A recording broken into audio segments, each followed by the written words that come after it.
নমস্কার বন্ধুরা, আমি প্রিয় আপনাদের সামনে চলে এসেছি আবার একটা নতুন ভিডিও নিয়ে। তো আপনাদের কাছে প্রথমেই ক্ষমা চেয়ে নিচ্ছি, কারণ আমি কন্টিনিউ ভিডিও আপনাদের সামনে আপলোড করতে পারিনি। তো আমার শরীরটা ভীষণই খারাপ ছিল, 4-5 দিন আমি জ্বরে ভুগেছিলাম। তো সেই কারণেই আমি প্রত্যেক দিনের মতো আপনার সঙ্গে ভিডিও আপলোড করতে পারিনি। আবারও আমি চেষ্টা করব পরপর ভিডিওগুলো আপলোড করার, যেহেতু অনেকটা গ্যাপ হয়ে গেছে আপনাদের সাথে ভিডিও আপলোড করার জন্য। তো প্রথমেই আমি ক্ষমা প্রার্থী হয়ে যাচ্ছি। তো চলুন আজকের ভিডিওটা স্টার্ট করা যাক। তো আমরা নুব্রা ভ্যালি থেকে এখানে স্টার্ট করেছিলাম জার্নি সিয়াচিনের উদ্দেশ্যে। তো আগের ভিডিওটাতেই আপনাদের সঙ্গে বলেছিলাম। তো আমরা সকালবেলা 7:30 নাগাদ ব্রেকফাস্ট করে সিয়াচিনের উদ্দেশ্যে রওনা দিয়েছিলাম। যেহেতু নুব্রা ভ্যালি থেকে সিয়াচিনের ডিস্টেন্সটা অনেকটাই, প্রায় 6 থেকে 7 ঘন্টার ডিস্টেন্স ছিল। তো সেই জন্যই আমরা সকাল সকাল নুব্রা ভ্যালি থেকে সিয়াচিনের উদ্দেশ্যে বেরিয়ে গেছিলাম। তো এটা এই যে ভিউটা আমি আপনাদের সঙ্গে শেয়ার করছি, এটা নুব্রা ভ্যালি থেকে সিয়াচিনের যাওয়ার যে ভিউটা সেটাই। ওখানে কিন্তু পরপর দেখবেন যে আমি দেখাবো আপনাদের ভিডিওতে, অনেকগুলো কিন্তু ভিলেজ পাবেন। ওখানে যেতে গিয়ে অনেকগুলো ভিলেজ পাবেন। আর সিয়াচিনটা যেহেতু অনেকটা দূরে, সেখানে কিন্তু আগে কোনো রকম ট্যুরিস্ট অ্যালাউ করতো না। আজ থেকে 2 বছর আগেও আপনাদের কোনো রকম ট্যুরিস্ট কিন্তু ওখানে অ্যালাউ করতো না। এখন রিসেন্ট আপনার ওখানে একটা ট্যুরিস্টদের জন্য একটা জায়গা মতো করেছে ওরা, মিলিটারিরাই করেছে। ওখানে মিলিটারি ক্যাম্প আছে। তো সেইগুলো আপনাদের সঙ্গে শেয়ার করব। আর ওখানে কিন্তু শীতকালে, বিশেষ করে শীতকালে ওখানে প্রায় ওই ধরুন -17 থেকে 20 ডিগ্রি সেলসিয়াসের মতো ঠান্ডা থাকে। আর ওখানে প্রচুর বরফ থাকে, প্রচুর। আমরা গেছিলাম সেপ্টেম্বরের 15 তারিখের পরে। তো তখন কিন্তু আমরা সেরকম বরফ পাইনি ওখানে। ওটা কিন্তু মোটামুটি অক্টোবরের ওই 3-4 তারিখ করে কিন্তু বন্ধ করে দেয় ট্যুরিস্টদের জন্য। যেই ওটা করেছে ওটা কিন্তু প্রায় অক্টোবরের মাঝামাঝির দিক করে ওটা পুরোপুরি ক্লোজ করে দেয়। কারণ তারপরে কিন্তু ওখানে এতটাই বরফ জমে যে সেখানে ট্যুরিস্টরা যেতে পারে না। তো আমরা বেসিক্যালি গেছিলাম, আমাদের সিয়াচিনে যাওয়ার সেরকম কোনো প্ল্যান ছিল না। তো ডাইরেক্ট আমরা প্যাংগংয়েই যেতাম, কিন্তু তার আগে আমরা ডিসাইড করি যে ওখানে যেহেতু আগে কোনো ট্যুরিস্ট অ্যালাউ করতো না, এখন যেহেতু ট্যুরিস্টদের অ্যালাউ করছে, তো একবার ঘুরে আসার আমরা চেষ্টা করেছি। আর জায়গাটা কিন্তু খুবই সুন্দর। লাদাখের আপনি যে প্রান্তে দেখবেন সে প্রান্তই পুরো পাহাড়ে পাহাড়। ওটাও কিন্তু ভীষণ, ওটাও পাহাড়, পুরোটাই পাহাড়। মাঝখানে মিলিটারি ক্যাম্প আছে। আর মিলিটারিরা কিন্তু ওই -17 ডিগ্রি থেকে 20 ডিগ্রি সেলসিয়াসে কিন্তু মিলিটারিরা ওখানে ডিউটি দেয় আমাদের জন্য। তো এটা কিন্তু দেখে হ্যাটস আপ।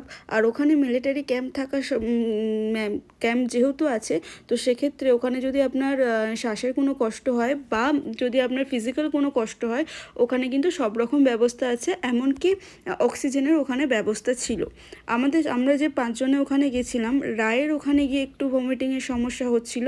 তো সেই ক্ষেত্রে ওরা কিন্তু, আমি যেটা দেখলাম, মিলিটারিদের এতটাই ভালো ব্যবহার, ওরা কিন্তু ওকে নিয়ে গিয়ে ওদের ক্যাম্পে রীতিমতো ট্রিটমেন্ট করলো। ওখানে গিয়ে ওর অতিরিক্ত ভমিটিং শুরু হয়ে গেছিলো, কেন আমরা বুঝতে পারিনি প্রথমে। ও কিন্তু সকালবেলা একদম হালকা পাতলা খেয়েছিল, শরীরটা আগের দিন থেকেই খারাপ ছিল, কি যাওয়ার সময় প্রচণ্ড হালকা খেয়েছিল। তারপর কিন্তু ওখানে নেমেই, আমরা সিয়াচিনে যখনই নেমেছিলাম তখনই কিন্তু ওর ভমিটিং শুরু হয়ে গেছিলো। আর ও অসম্ভব ভমিটিং করছিল, করেই যাচ্ছিল। তো আমরা তারপরে ওখানে যে মিলিটারিগুলো ছিল তারা কিন্তু ওকে ওদের ক্যাম্পে নিয়ে গেল। নিয়ে গিয়ে কিন্তু ওকে ওই বলে না, ওটাকে কি বলে, ওয়ারেসের জল টল এটা ওটা খাওয়াতে কিন্তু মোটামুটি 15-20 মিনিট ও শুয়েছিল। তারপরে আমরা একটু আশপাশটা ঘুরলাম, যে জায়গাটা ট্যুরিস্টদের জন্য এরা করেছে মিলিটারিরা, যা সরকার থেকে যেটা করা হয়েছে। তো সেগুলো আমরা জাস্ট হালকা ঘুরে ওখান থেকে ব্যাক করেছিলাম, কারণ ওখানে বেশিক্ষণ আমরা থাকিনি। কারণ যাতায়াতেই আমাদের অনেকটা টাইম চলে গেছিলো। যেতে 7 ঘন্টা, আসতে 7 ঘন্টা, বুঝতেই পারছেন। ওই মোটামুটি আসার সময় কিন্তু টাইমটা একটু কম লেগেছিলো, অত্যাধিক জোরে গাড়ি চালিয়েছিল। আর আমাদের যিনি ড্রাইভার ছিলেন তাকে তো হ্যাটসঅ্যাপ জানাতে হয়, প্রচণ্ড হাতটা ওনার সুন্দর গাড়ি চালানোর। এত পাহাড়ের গা দিয়ে পুরো রাস্তা ছিল, জিগজ্যাগ রাস্তা তো ছিলই। প্রচণ্ড স্পিডে গাড়ি চালাচ্ছিলেন এবং খুবই দেখে শুনে গাড়িটা চালাচ্ছিলেন উনি।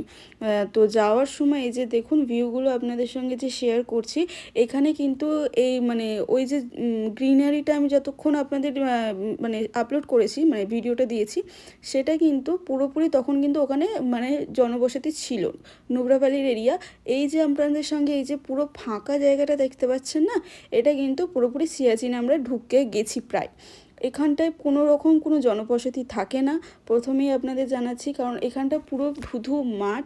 মানে গরমের সময়ও আপনার গরম লাগবে, মানে গরম মানে ওখানে ধরুন ওই জুলাই আগস্ট সেপ্টেম্বর এই 3টে মাস মোটামুটি ওখানে আপনি গরম পাবেন, খুব একটা আপনি ঠান্ডা পাবেন না ওখানে।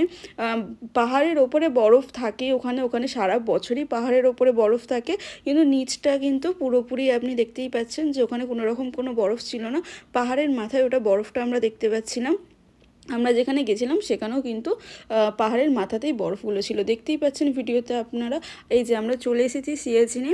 এবার হচ্ছে এটা হচ্ছে সিয়াচিনের যে ক্যাম্পটা আছে সেটা।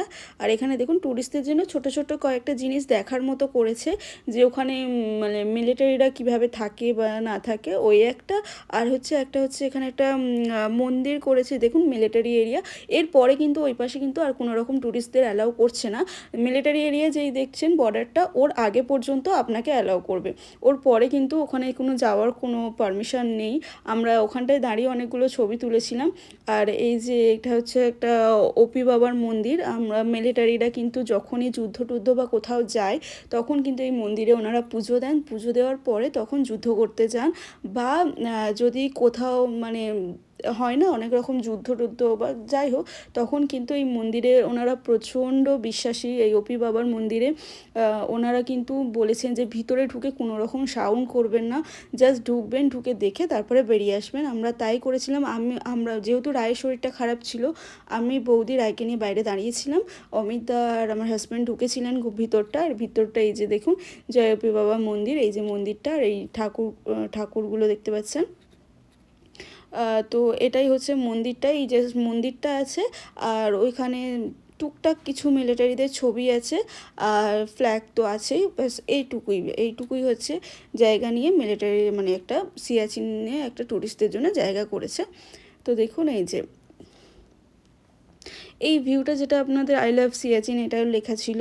মানে এগুলো আমরা যখন জিজ্ঞাসা করছি যে এটা কি বরফে পুরো ঢাকা হয়ে যায়, তখন বলছে আপনারা যে এই যে দেখতে পাচ্ছেন এগুলো কিন্তু তখন আর কিছুই থাকে না, তখন এখানে পুরো হচ্ছে পাহাড়ের ওপর থেকে নিচ পর্যন্ত পুরোটাই হচ্ছে বরফে ঢাকা থাকে। আর এই যে জিনিসগুলো করেছে না, এই জিনিসগুলো পুরো একদম বরফ হয়ে যায়। আমাদের বলছিলেন, কিন্তু দেখে কিন্তু অতটা মানে মনে হচ্ছিল না, কিন্তু আমি যখন দূর থেকে নিচের ছবিটা দেখছিলাম দেখুন কতটা মানে ছোট লাগছে জিনিসগুলো। আর সেরকম আমি মানে উঠতে গিয়ে এতটাই হাঁপিয়ে গেছিলাম, ওখানটা আবার বসে রেস্ট নিচ্ছিলাম, কারণ ওখানে উঠতে গেলে দেখতে পাচ্ছেন এই যে ওপরে পুরোটাই মানে বরফ, তখন কিন্তু নিচে যথেষ্ট গরম, মানে রীতিমতো আমরা ঘামছিলাম বা রীতিমতো ঘামছিলাম, কিন্তু পাহাড়ের ওপরে কিন্তু পুরো চাই পুরো বরফ জমে আছে ওপরটায়, দেখতেই পাচ্ছেন। আর হচ্ছে যখন হচ্ছে শীতকাল হয় তখন নিচে পুরো মানে মোটামুটি 1 মানুষ কি 1.5 মানুষ সমান ওখানে বরফ জমে যায়। এখানে পাহাড়গুলো মানে এই যে পাথরগুলো দেখতে পাচ্ছেন, এই পাথরগুলো কিন্তু ওখানের পাথরগুলো আমি নিয়ে এসেছি আপনাদের সঙ্গে, পরে কোনো একটা ব্লগে আমি আপনাদের শেয়ার করব।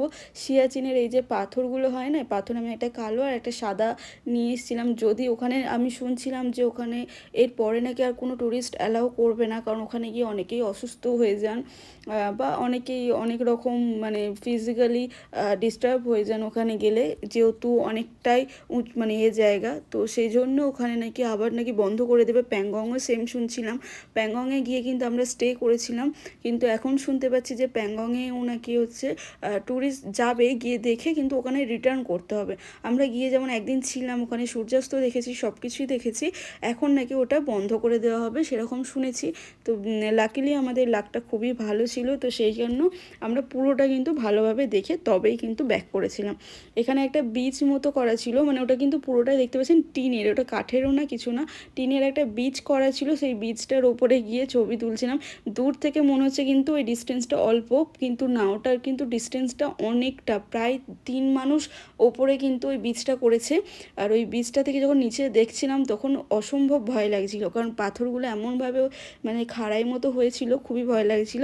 জাস্ট গিয়ে একটা ভিডিও আমি করেছি, করে আর ব্যাক করেছি। আর আমার তো প্রচণ্ড ভয় লাগছিলো ওই বীজটার ওপরে উঠতে।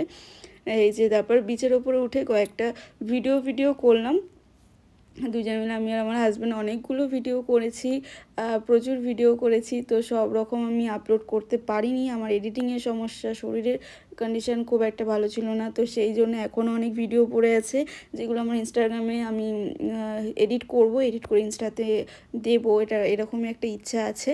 তো এত সুন্দর জায়গাতে ভিডিও করে যদি ফোনেই রেখে দিলাম তার তো আর কোনো মূল্য থাকে না, না? তো সেই জন্যই আমি এডিট করে আস্তে আস্তে ইনস্টাগ্রামে দেবো।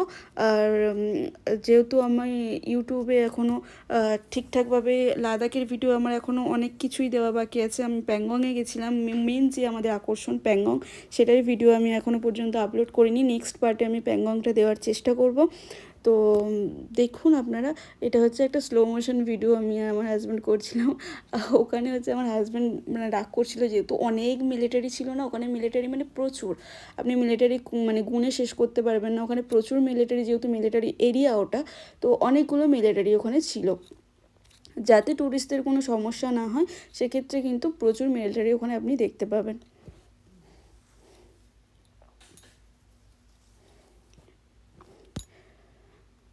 তারপরে হচ্ছে এগুলো মানে দেখে আমরা জাস্ট ব্যাক করেছিলাম। ওখানে আমরা হচ্ছে মিনিমাম 1 ঘন্টা ছিলাম, 1 ঘন্টা থেকে আমরা ব্যাক করেছিলাম, কারণ ওখানে আর দেখার মতো সেরকম কিছু ছিল না। আর হ্যাঁ, আমরা কিন্তু বুনো ওখানে হরিণ দেখতে পেয়েছিলাম, বুনো হরিণ। এই যে এখান থেকে আমি কতটা দেখাতে পারবো আমি বুঝতে পারছি না, এই যে এখানটায় দেখতে পাচ্ছেন কিনা জানি না, আমরা বুনো হরিণ দেখেছিলাম ওখানে সিয়াচিনে গিয়ে। ওখানে নাকি মানে বুনো হরিণ সবসময়ই দেখতে পাওয়া যায়, মানে একদম কাছ থেকেও দেখতে পাওয়া যায়। আমরা কিন্তু দূর থেকে দেখেছিলাম, মানে বুঝতে পারছিলাম ওটা হরিণ, মানে অনেকটা দূর থেকে, তবেই আমরা দেখতে পাচ্ছিলাম হরিণগুলো। এখানে প্রায় অনেকগুলোই আমরা হরিণ দেখছিলাম, 4-5টা হরিণ ওখান থেকে কিন্তু দেখা যাচ্ছিল। আর এই যে তারপরে আমরা চলে আসছিলাম, আর আস্তে আস্তে একটা হচ্ছে নদী পড়েছিল, নদীটার জলটা অসম্ভব ঠান্ডা। ওখানে গরম হলে কি হবে, নদীটার মানে জলটা আমি হাত দিয়ে যখন করছিলাম প্রচণ্ড ঠান্ডা ছিল, মানে জানি না বরফ গলা জল কিনা, এটা অসম্ভব ঠান্ডা লাগছিল জলটা। আর ওই জায়গাটা না ভীষণ সুন্দর।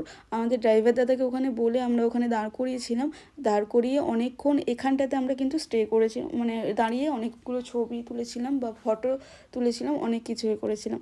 এই যে যেতে যেতে অনেকে বাইকে এরকম মানে সমান রাস্তা হলে বাইকে এরকম ভিডিও করে, তো আমরা তো যেহেতু গাড়ি নিয়ে গেছিলাম, তো সেক্ষেত্রে আমি গাড়িতেই এরকম একটা ভিডিও করেছিলাম।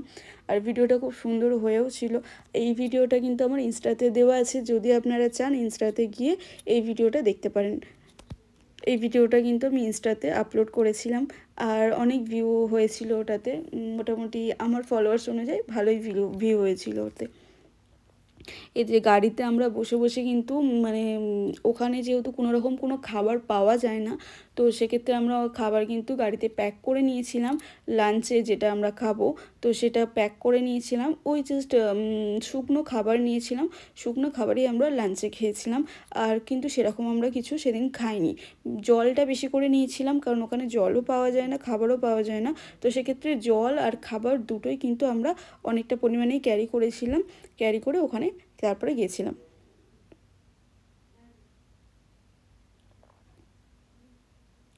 এটা কিন্তু পুরো ফাঁকা, দুধারে দেখতেই পাচ্ছেন, দুধারে পুরো ফাঁকা, কোনো মানে ওখানে কোনো ঘর নেই, কিচ্ছু নেই, আর সামনে শুধু পাহাড়। মানে এই ভিউটা মানে আলাদা রকমের একটা ভিউ, খুবই সুন্দর লাগছে। লাদাখের কিন্তু প্রত্যেকটা জায়গায় মানে সব রকমের মানে পাহাড় আপনি দেখতে পাবেন। মানে কোনো পাহাড় কিন্তু ওখানে ছোট দেখতে পাবেন না, প্রত্যেকটাই কিন্তু বড় পাহাড়। আর পাহাড়ে কিন্তু বিভিন্ন রকমের আকার আছে, মানে একই রকম পাহাড় কিন্তু আপনি দেখতে পাবেন না। আমি কিন্তু আপনাদের সঙ্গে যে মানে ভিডিওগুলো আপলোড করেছি, সেই ভিডিওগুলোর মধ্যে আপনারা যদি একটু ভালো করে দেখে থাকেন তাহলে দেখতে পাবেন যে ওখানে কিন্তু বিভিন্ন রকমের পাহাড় আছে, মানে এক একটা পাহাড়ের এক একটা রকমের সৌন্দর্য আছে। তো সেই জন্যই হয়তো লাদাখ এতটা সুন্দর, কারণ একই রকম পাহাড় কিন্তু আপনি ওখানে পাবেন না। আর পাহাড়ের কিন্তু অনেক রকম কালার আপনি দেখতে পাবেন। আমরা যেই সিয়াচিনে যে আমরা করে এসেছি, সিয়াচিনে কিন্তু যদি আপনাদের কেউ এখন যেয়ে থাকেন, তাহলে এখনও যদি ওটা ওপেন থাকে তাহলে অবশ্যই যাবেন, গিয়ে অন্তত একবার দেখবেন যে মিলিটারিরা ওখানে কতটা স্ট্রাগল করে ওই জায়গাটাতে আছে। তো অবশ্যই একবার যাবেন, রেকমেন্ড করলাম। তারপরে কিন্তু আমরা এখানে চলে এসেছিলাম, এখানে ড্রাইভার দাদাই আমাদের মানে বললো যে এখানে নাকি পাহাড়ের ওপর থেকে নিচে একটা গরম জল পড়ে, এই গরম জলে নাকি স্নান করলে মানে মোটামুটি নাকি অনেকেই স্নান করেন, এখানে নাকি স্নান করলে আপনার শরীরে যে রোগ আছে সেই রোগ নাকি কিচ্ছু থাকে না। এটা মানে বলাতে আমরা তো ভীষণ এক্সাইটমেন্ট হয়ে গেছিলাম, হয়ে গিয়ে তারপরে ওখানটায় গেলাম। হ্যাঁ, এই যে জায়গাটা আপনাদের একটু আগে দেখালাম না, এটাই হচ্ছে ওই জলটা। ওই জলটা কিন্তু পুরো পাহাড় চুঁইয়ে নিচে পড়ছে, যেটা আপনাদের সঙ্গে শেয়ার করলাম। দেখুন, পাহাড় চুঁইয়ে কিন্তু নিচে এই যে জলটা পড়ছে, জলটা আমি হাত দিলাম মানে পুরো সেই টকবক করে ফোটার মতো মানে পুরো জল, এতটা গরম জল। আর এই জলে মানে যে স্নান করে, যারা স্নান করে তাদের কিন্তু শরীরে নাকি কোনো রকম কোনো রোগ হয় না বা কোনো রকম, সত্যিই কিন্তু এটা কিন্তু মানে আমি ওখানে গিয়ে আমরা জিজ্ঞাসা করেছিলাম, ওরা যেহেতু তিব্বতী ভাষা জানে আর হিন্দি কিন্তু একজনই জানেন যার সঙ্গে আমরা কথা বলেছিলাম, তিব্বতী ভাষা ছাড়া কিন্তু ওনারা কোনো রকম আপনাকে রেসপন্স করবে না।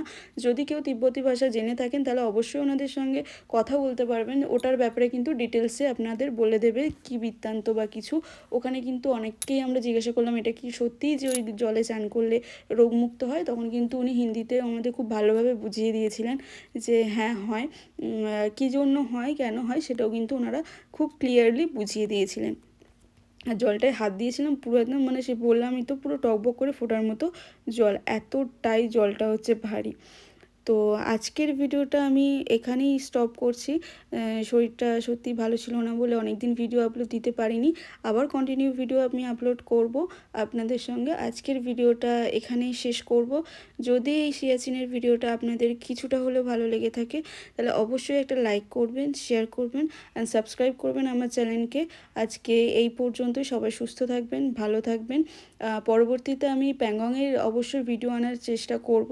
প্যাংগংয়ের ভিডিও কিন্তু সিয়াচিন বা লাদাখের সব থেকে হচ্ছে one of the best video, যেটা হচ্ছে আপনাদের সঙ্গে শেয়ার করার আমারও অনেক দিনের ইচ্ছে আছে। তো এটা আমি লাস্টেই করব ভেবেছিলাম, তো হ্যাঁ আমি লাস্টের দিনেই হচ্ছে প্যাংগংয়ের ভিডিও দিয়েই কিন্তু আমি শেষ করব। তো সেই কারণেই আমি চেষ্টা করব পরে একটা ভিডিও দেওয়ার, তারপরে প্যাংগংয়ের ভিডিওটা আপনাদের সঙ্গে শেয়ার করার, কারণ প্যাংগংয়ের ভিডিও আপনারা অনেকেই মানে দেখতে চাইছেন। তো আমি একদম লাস্টে আপনাদের সঙ্গে প্যাংগংয়ের ভিডিওটা শেয়ার করব। তো চলুন আজকে এই পর্যন্তই, দেখা হচ্ছে অন্য কোনো ভিডিওতে। নমস্কার।